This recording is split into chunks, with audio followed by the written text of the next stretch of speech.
Hi everyone, this is Mr. Jarret, and today I want to talk to you about a few different things that are all connected together. Conjunctions, compound sentences, compound subjects, and compound predicates. Also, by making those last three, we're going to learn how we can avoid making run-on sentences.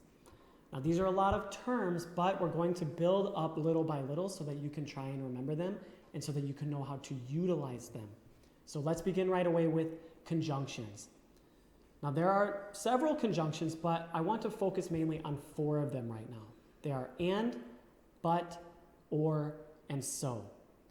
Before we discuss their meanings, I want to ask you, when we use these words, what is the reason that we use these words? What is the purpose for them? Simply speaking, the reason we use these is so that we can connect ideas or connect sentences. We combine them together and use these words depending on the meaning. So we have and. What is the reason that we use and? Usually we are joining two things together. Usually they have some sort of similarity with them or something in connection with each other. So when we join things together, we use and. Now what about but? B-U-T. Why do we use but? Usually these show contrast or show difference between two things. Then we have or. Why do we use or? Typically we use or when we want to show that there is a choice between something. And last we have so. Why do we use so? We use so when we want to show that there is a result to something or an effect to something. Okay, so we're going to look at examples of these and utilize them in different sentences for different purposes. So I want to look at this sentence. I'll give you a long one. Jaden went to his favorite restaurant. He chose to eat a big steak. Is this a good sentence? Absolutely not. This is not a good sentence. Why? This is called a run-on sentence. You have two sentences and nothing is making it combined, because once we get to he chose to eat a big steak, this is a brand new idea, a brand new subject, a brand new verb that have something else going on. So the first easiest option is that you separate them. You put a period after restaurant, you capitalize he, and there you go. You have two separate sentences. Or we can make a compound sentence. So if I want to combine these sentences but still keep them as one long one, it's a compound sentence, and I need to add two things. First, we're going to add a comma, and then we're going to add a conjunction. We put the comma after restaurant because that's where we end this idea that he went to his favorite restaurant. Then we add a conjunction and, because we're joining these together. He went to his favorite restaurant, comma, and he chose to eat a big steak. This is a compound sentence. And I want you to remember, because many students still make this error, the comma must go before the conjunction, not after. The comma goes before and, or but, or so. It does not go after. Okay, so now let's look at two more sentences. Ellie's favorite class is debate. Her best friend prefers writing class. How can I make a compound sentence with these two sentences? So first, I need to put a comma somewhere. The comma goes after debate. Now I need a conjunction. So let's look at these two ideas. Are they agreeing with each other? No, they're expressing two different things going on, different favorite classes, right? So I say Ellie's favorite class is debate, comma, but her best friend prefers writing class. So here we're showing some kind of contrast, some kind of difference. Again, we put the comma and we put the conjunction. One more. The lottery winner can buy a new car. She can invest that money in stocks. Here we have a choice.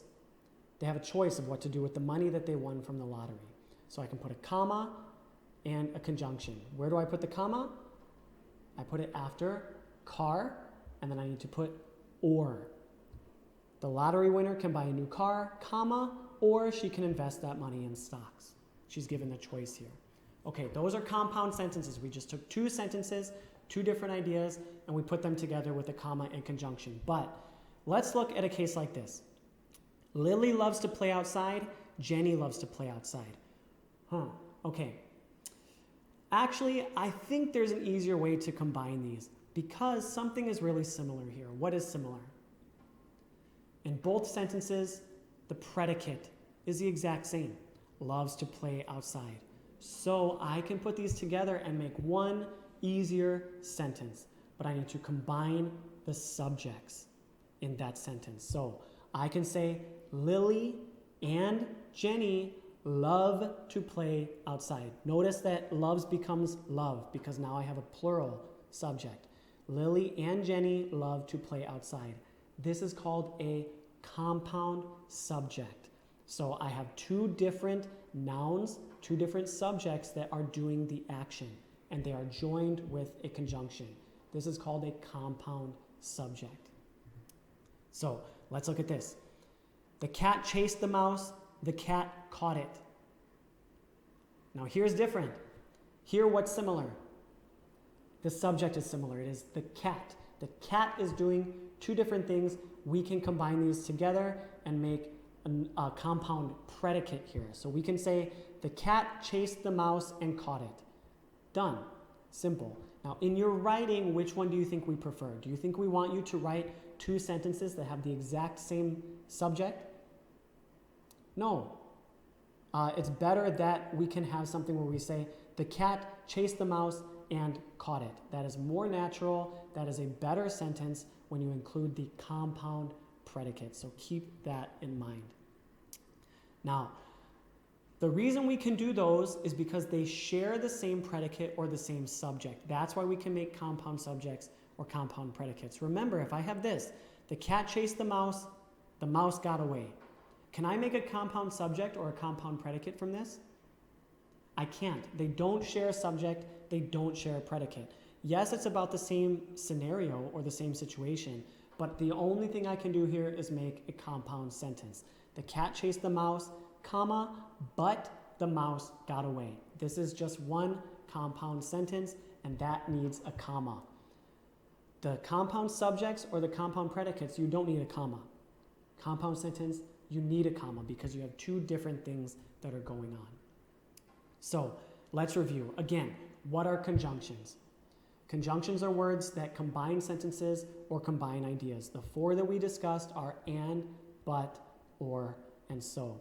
And we utilize these as we made compound sentences, compound subjects, and compound predicates. When you see a run-on sentence where there is no conjunction, there is no separation, no comma, no period, you can either fix it by making separate sentences or you can create compound sentences. So please don't use run-ons. Please make something out of them. Make a compound sentence if you can using a comma or a conjunction. And remember, if you see something where you might see they have the same subject, you can put the sentence together to make a compound predicate. If you see they have the same predicate, you can put the subjects together to make a compound subject. Remember this not only for your grammar tests, remember this as you're doing writing. So yes, you are going to take tests where you need to identify which one is a simple, which one has a compound subject, which one has a compound predicate. How do you put these sentences together, etc.